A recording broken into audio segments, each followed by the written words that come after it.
hormat dan kemuliaan hanya bagi-Mu. Allah kami yang maha kudus, yang maha agung, kami hanya dapat Tuhan tersungkur di bawah kaki-Mu. Jika kami mengingat betapa kudusnya dan mulianya Engkau ya Tuhan. Kami orang berdosa dan kami orang yang sangat lemah, yang begitu berharga di hadapan-Mu ya Tuhan. Saat pagi hari ini Tuhan, kami mau beribadah, memuji dan memuliakan nama-Mu. Tuhan, kami mohon kuduskan kami, agar kami layak di hadirat-Mu ya Tuhan. Tuhan, saat pagi hari ini juga Tuhan, kami mau menyerahkan ibadah kami ini, lagu pujian yang kami naikkan Tuhan, biarlah menjadi korban yang berbau harum di hadapan-Mu Tuhan. Demikian juga Tuhan, firman-Mu yang akan disampaikan oleh hamba-Mu, biarlah Tuhan firman-Mu Tuhan menjadi berkat bagi kami Tuhan. Hati kami yang letih, hati kami yang lesu dan berbeban berat, kami mendapat kekuatan baru ya Tuhan. Tuhan, kami juga memohon kepada-Mu Tuhan, jemaat yang ada di tempat ini Tuhan, bahkan gembala sidang Tuhan, serta keluarga Tuhan, kami serahkan kepada-Mu ya Tuhan. Biarlah Engkau yang menuntun hidup mereka, biarlah Engkau yang memberkati mereka Tuhan.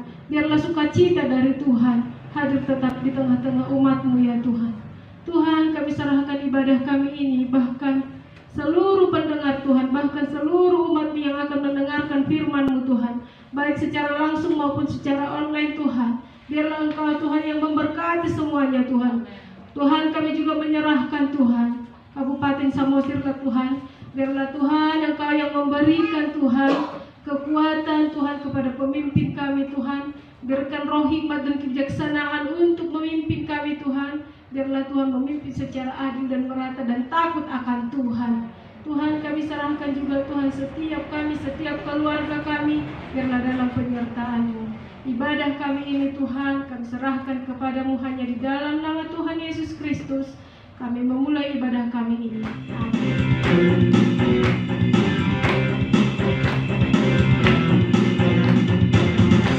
Bersorak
Mazmur pada ibadah kita saat ini diambil dari Mazmur 121 ayat 1 sampai dengan 8. Demikianlah firman Tuhan. Aku melayangkan mataku ke gunung-gunung, dari manakah akan datang pertolonganku? Pertolonganku ialah dari Tuhan yang menjadikan langit dan bumi. Ia takkan membiarkan kakimu goyah, penjagamu tidak akan terlelap. Sesungguhnya tidak terlelap dan tidak tertidur penjaga Israel. Tuhanlah penjagamu, Tuhanlah naunganmu di sebelah tangan kananmu. Matahari tidak menyakiti engkau pada waktu siang, atau bulan pada waktu malam. Tuhan akan menjaga engkau terhadap segala kecelakaan. Ia akan menjaga nyawamu. Tuhan akan menjaga keluar masukmu dari sekarang sampai selama-lamanya. Demikianlah firman Tuhan. Amin.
Saat yang indah ini dalam acara ibadah online kita ini, kita menikmati bagaimana berkat Tuhan.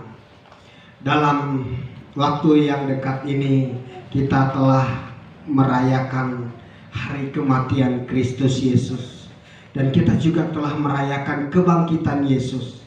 Dan sampai hari ini juga kita masih merasakan bagaimana Tuhan menolong Tuhan berkorban dalam kehidupan kita. Dia merelakan anaknya yang tunggal menjadi penebusan bagi dosa-dosa setiap orang yang berdosa. Amin. Rasa damai dan kedamaian terkadang banyak orang tidak memilikinya. Di dalam berbagai waktu, di dalam perjalanan kehidupan kita, sering kita mengalami gundah gulana. Kita juga mungkin di dalam berbagai aspek kehidupan kita, di dalam berbagai sisi kehidupan yang kita jalani, mungkin ada berbagai tantangan yang membuat hati kita risau, yang membuat jiwa kita menjadi gundah gulana. Kenapa? Karena terkadang kita merasa bahwa kita tidak mampu. Ada lagu yang menuliskan syairnya seperti ini. Sering ku tak mengerti jalan-jalanmu Tuhan, bagai di pelataran yang kelam. Terkadang kita sering menganggap bahwa diri kita ini dalam kekelaman. Seperti itu ya. Mungkin sama seperti Nabi Yunus ketika dia diutus Allah ke Niniwe. Dia merasa gundah gulana, tidak mampu. Kenapa Tuhan mengunjuk saya ke tempat itu? Saya tidak punya kapasitas untuk memberitakan Injil ke sana. Sebagai kita umat Tuhan yang menjadi umat pilihan Allah, umat kepunyaan Allah, kita tentunya dengan membaca firman Tuhan, kita harus memiliki kekuatan. Tema yang akan saya bawa bagi kita adalah kebangkitan atau kuasa kebangkitan. Kuasa kebangkitan Tuhan dalam kehidupan kita mungkin sering kita meresapi. Kita ketika kita membaca firman Tuhan, apa sebenarnya makna atau kuasa kebangkitan Tuhan di dalam kehidupan kita? Ketika kita menyadari bahwa kuasa kebangkitan Tuhan itu benar-benar berkuasa di dalam kehidupan kita, maka kecemasan itu akan hilang. Maka damai Tuhan, damai yang daripada Kristus akan mengalir, akan hinggap di dalam kehidupan kita. Kita buka Alkitab kita di dalam Kisah Para Rasul pasal yang ke-10 ayat yang ke-39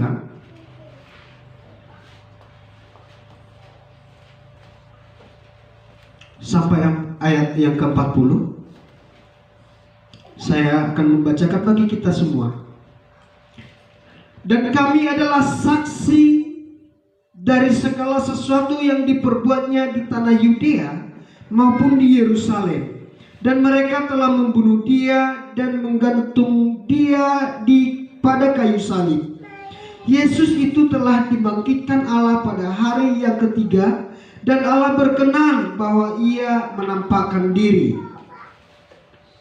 Kenapa saya menyampaikan ayat ini, nats ini kepada kita?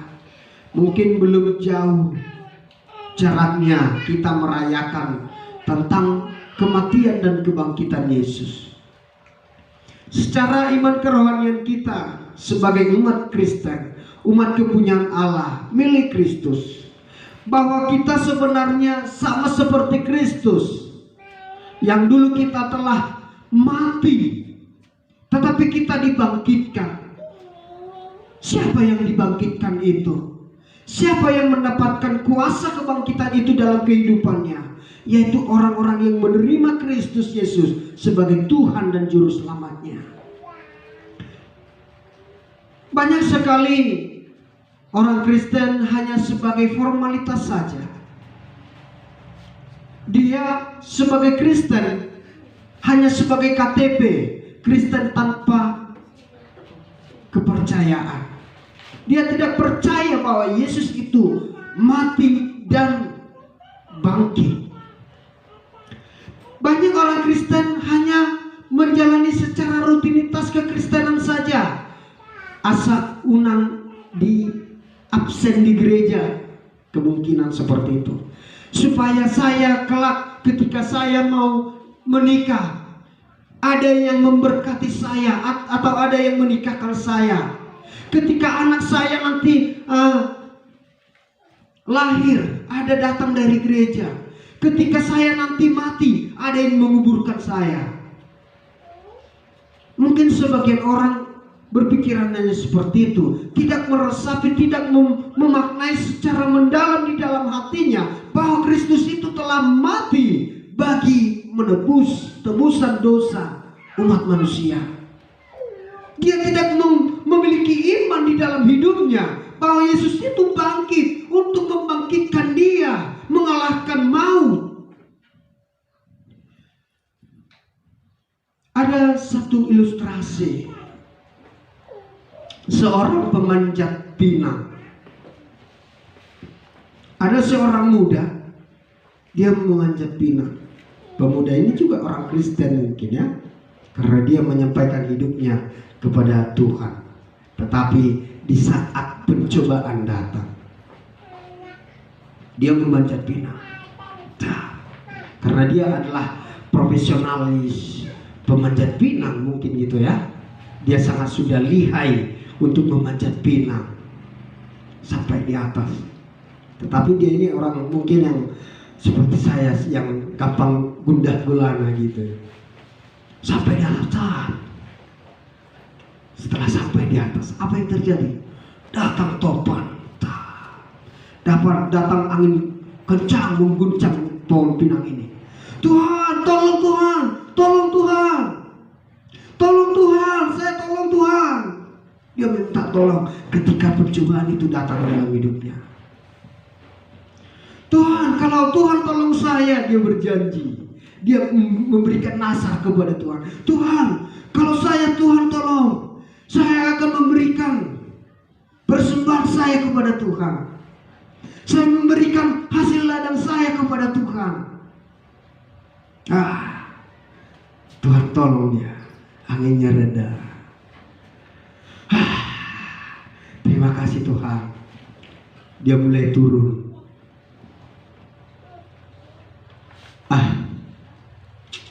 Dari itu Tuhan ecek-ecek saya itu ya Tuhan, katanya. Setelah dia merasa damai, setelah dia merasa tenang, anginnya sudah reda, datang lagi karena dia mengingkari janjinya. Datang lagi angin topan ini. Walaupun sudah di tengah, pohon pinangnya juga goyang. Tuhan, tolong Tuhan, saya betul-betul Tuhan. Kalau sekarang saya betul-betul Tuhan. Itu tadi saya cece, saya tidak cece lagi Tuhan, katanya. Saya tidak berbohong lagi Tuhan. Dia tidak berbohong lagi katanya. Tuhan berikan lagi kedamaian. Turun lagi dia. Sampai 3/4 batang pohon ini. Dia turun.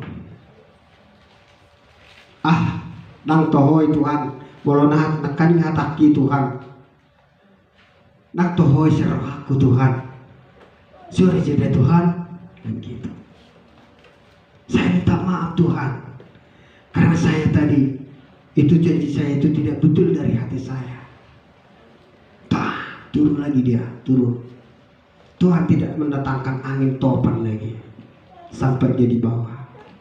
Tiba-tiba anginnya datang lagi. Buah pohon pinang itu jatuh tepat di atas si pemuda ini. Kemudian dia tumbang.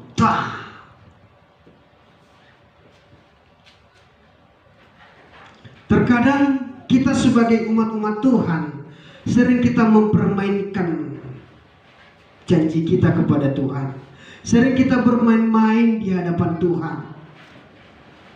Tuhan sebenarnya tidak senang kalau setiap umatnya itu mendapatkan pencobaan.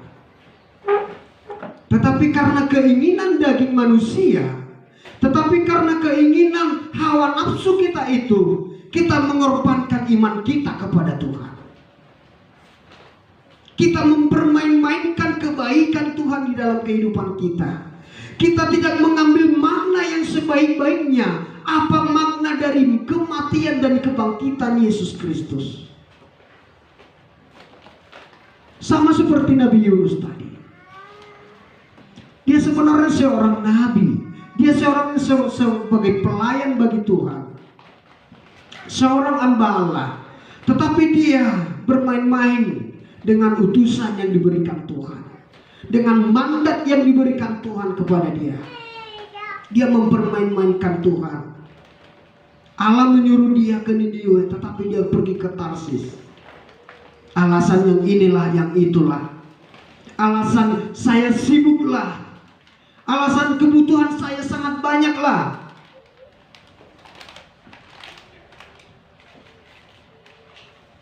Tidak dipungkiri memang sebagai jasmani ini, kata firman Tuhan, roh memang penurut tetapi tubuh lemah. Roh kita itu penurut sebenarnya. Di dalam hati kecil manusia itu sering berkata, oh Tuhan, saya maaf Tuhan, saya mohon ampun Tuhan. Tetapi daging kita ini ketika kita melihat sesuatu yang indah, ketika mata kita ini melihat sesuatu yang lain yang memikat pikiran kita, maka kita tergoda dengan keindahan dunia. Kita tidak memikirkan apa yang Tuhan telah rencanakan, Tuhan rancangkan di dalam kehidupan kita. Ingat dan kuduskanlah hari Sabat, kata Taurat Tuhan. Tetapi kadang banyak orang Kristen mungkin 1 kali 1 tahun saja datang ke gereja. Apakah itu sebenarnya kita tidak sadari, sehingga banyak keinginan-keinginan daging kita itu yang mendatangkan duka, yang menyebabkan duka dalam kehidupan setiap umat manusia. Sebenarnya Tuhan tidak merancangkan manusia itu jatuh dalam dosa, tetapi karena keinginan manusia itu sehingga manusia itu jatuh ke dalam dosa. Dia terkekang, dia tergulung oleh ikatan dosa, oleh kelaliman. Dalam Roma 3 ayat 10 dan 23 dikatakan bahwa semua orang tidak ada yang tidak berdosa, dan semua orang telah jatuh. Boleh kita baca Roma 3 ayat 23? Siapa dulu boleh membaca bagi kita semua? Pertama ayat yang 10 dan ayat yang ke-23. Ada? Bisa? Roma pasal 3 ayat 10. Seperti ada tertulis, tidak ada yang benar, seorang pun tidak. Ayat 23. Karena semua orang telah berbuat dosa dan telah kehilangan kemuliaan Allah. Puji Tuhan. Firman Tuhan ini menyatakan kepada kita bahwa manusia itu sudah berdosa dan semua sebenarnya telah kehilangan kemuliaan Allah. Tetapi melalui kuasa kebangkitan Yesus Kristus, kita diangkat dari kubur itu, kita dibangkitkan dari kubur itu, kita dibangkitkan dari dosa-dosa kita. Mungkin kita latar belakang kita di sini sekarang, sebelumnya, mungkin manusia yang sangat tamak, yang sangat rakus dengan harta kekayaan. Mungkin kita dulunya adalah orang yang suka ugal-ugalan. Mungkin dulunya kita orang yang suka melakukan kelaliman, melakukan banyak dosa, tidak peduli dengan apa kebaikan itu. Tetapi dalam ayat ini, dalam Kisah Para Rasul pasal 10 ini dikatakan bahwa Yesus mati menaklukkan maut, mengalahkan maut, membangkitkan semua orang-orang yang percaya kepadanya. Kita sebenarnya telah memiliki kekuatan, tetapi Tuhan juga memberikan pengayoman di dalam kehidupan kita. Pengayoman itu dalam bentuk apa kira-kira? Pengayoman itu bahwa dosa manusia itu telah diampuni. Bagaimana cara Tuhan mengampuni? Dengan mengajar, dengan memberikan hati baru kepada semua manusia. Yesus yang telah mati, bangkit mengalahkan maut untuk semua orang-orang yang berdosa. Semua orang sudah telah berdosa, kata kitab Roma. Ya. Tetapi kita diampuni. Oleh karena itu, kita sebagai umat-umat Kristen, jika kita menerima Kristus dalam kehidupan kita, kita adalah sebenarnya orang-orang yang paling berbahagia. Mengapa? Kalau kita baca dalam Amsal sebagai ayat yang terakhir, Amsal 28 ayat yang ke-14.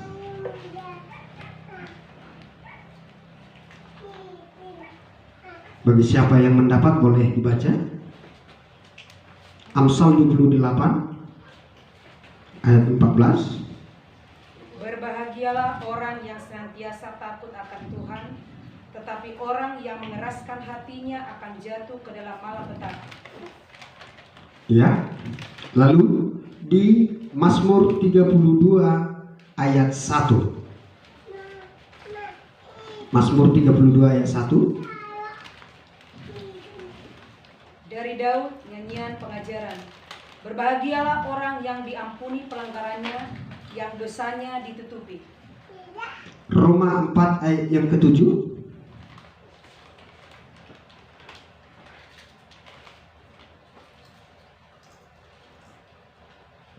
Berbahagialah orang yang diampuni pelanggaran-pelanggarannya dan yang ditutupi dosa-dosanya. Haleluya, puji Tuhan bagi kita. Berbahagialah orang yang diampuni kesalahannya ketika dia melunakkan hatinya. Kata Amsal tadi, bahwa siapa yang mengeraskan hatinya akan mendapat kecelakaan. Dia akan mendapat kekalan dosa. Kira-kira seperti itu. Dia akan terus dalam gulungan dosa di dalam kehidupannya. Dia akan terus dihantui oleh rasa bersalah. Tetapi ketika dia diampuni, menerima Yesus sebagai Tuhan, menerima Yesus telah mati dan bangkit dari kubur, bahwa dosanya telah diampuni. Siapapun sudah bersalah, kata kita Roma tadi. Semua orang telah jatuh kemuliaan Allah. Bukan hanya orang yang sedang dalam penjara, bukan sedang orang yang ditangkap oleh petugas keamanan, bukan. Semua orang telah jatuh ke dalam dosa dan telah kehilangan kemuliaan Allah. Tetapi kitalah yang menerima Yesus Kristus sebagai Tuhan dalam kehidupan kita. Kita telah menerima keselamatan. Amin bagi kita semua. Demikian firman Tuhan. Kiranya firman Tuhan ini boleh menjadi berkat dalam kehidupan kita. Kita berdoa.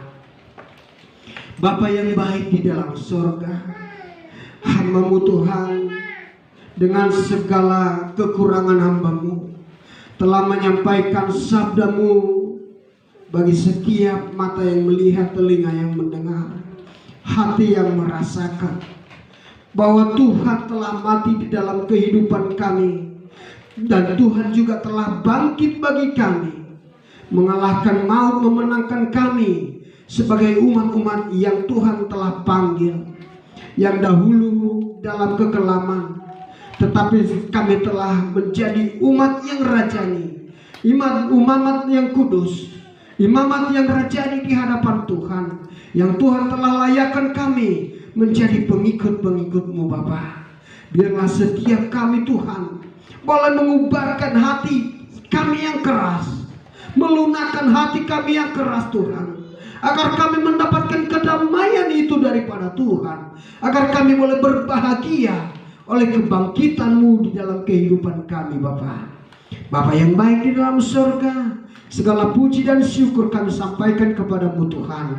Biarlah dari segenap kehidupan kami Tuhan, boleh kami serahkan kepada Tuhan, agar Tuhan yang senantiasa menguasai kehidupan kami. Biarlah melalui Roh Kudus-Mu Tuhan, Roh-Mu yang membagi kehidupan kami, diri kami ini Tuhan, menjadi umat-umat-Mu Tuhan, menjadi umat kepunyaan Allah, menjadi milik-Mu di dalam kerajaan-Mu ya Tuhan. Tuhan Yesus Tuhan kami, Biarlah firman-Mu ini Tuhan Engkau materaikan di dalam kehidupan kami. Bapa yang baik di dalam surga, kami bersyukur kepada-Mu Tuhan. Biarlah segenap kehidupan kami boleh memuji memuliakan nama Tuhan. Bapa yang baik, inilah akhir dari ibadah kami saat ini ya Tuhan. Biarlah Tuhan segenap ibadah kami Tuhan boleh mendatangkan berkat dalam kehidupan kami, dan ibadah kami ini menyenangkan hati Tuhan. Dalam nama Yesus Kristus Tuhan kami berdoa dan mengucap syukur. Sama-sama kita katakan doa yang diajarkan Tuhan Yesus kepada kita. Bapa kami yang di surga, dikuduskanlah nama-Mu, datanglah kerajaan-Mu, jadilah kehendak-Mu di bumi seperti di surga. Berikanlah kami pada hari ini makanan kami yang secukupnya, dan ampunilah kami akan kesalahan kami, seperti kami juga mengampuni kesalahan orang yang bersalah kepada kami. Dan janganlah membawa kami ke dalam pencobaan, tetapi lepaskanlah kami daripada yang jahat. Karena Engkau yang punya kerajaan dan kuasa dan kemuliaan sampai selama-lamanya. Kiranya damai dan sejahtera, cinta kasih dari Yesus Kristus Tuhan kita yang memberkati kita dari hari ini sampai selama-lamanya. Kita nyanyikan pujian kita. Amin, amin, amin. Amin, amin,